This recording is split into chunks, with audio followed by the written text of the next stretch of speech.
Alors, nous allons tracer aujourd'hui l'image d'une figure par la translation qui transforme le point A en un point B. Donc, j'ai déjà tracé la figure EFGH. J'ai tracé aussi le vecteur de déplacement de A vers B. Alors, je rappelle que pour une translation, on a besoin de 3 informations. On a besoin donc de la direction. Donc, la direction, elle est portée par la droite AB. On a besoin d'un sens. Nous, on veut aller de A vers B, donc à peu près de la gauche vers la droite, même si j'ai un petit peu mis en oblique.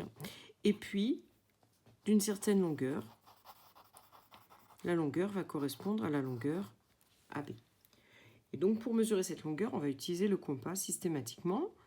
Donc, pour tracer l'image de ce quadrilatère EFGH, je vais utiliser ma règle et mon compas. Alors, première étape, d'abord, je mesure la longueur, la distance de A à B. Donc, je la mesure avec le compas et je vais la reporter. Par exemple, on va commencer par le point E. Je vais la reporter ici par rapport au point E. Ensuite, je mesure la distance de E jusqu'au point A et je fais la même chose du point B. Je retrace cette longueur. J'obtiens alors le point E'. Alors, je vais tracer en pointillé finalement le déplacement EE'.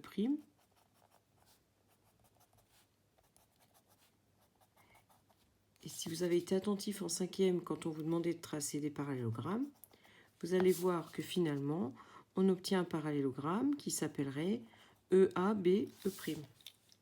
Voilà. Donc nous obtenons notre nouveau point E'.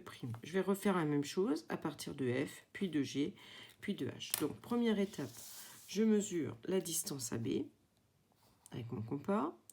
Je reporte cette distance à partir du point F. Ensuite, je mesure la distance de F à A et je la reporte à partir de B. J'obtiens ainsi le point F'. Alors, je ne vais pas tracer à chaque fois tous les parallélogrammes, sinon ça va compliquer ma figure. Mais je refais la même méthode chaque point. Donc, je mesure la distance de A à B. La reporte à partir du point G. Ensuite, je mesure de A à G. Puis de B à G'.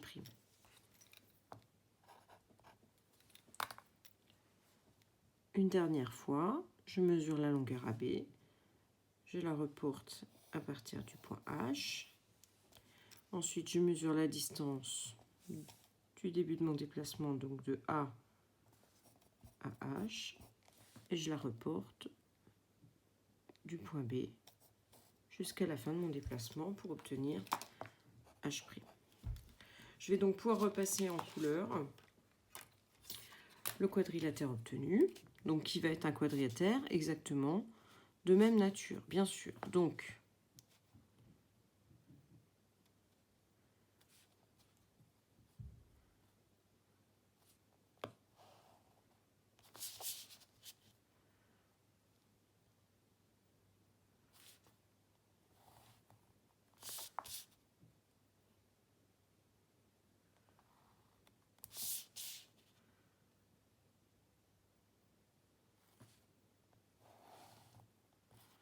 voilà. Donc, la translation, c'est simplement un déplacement rectiligne. Donc, vous allez obtenir exactement le même objet.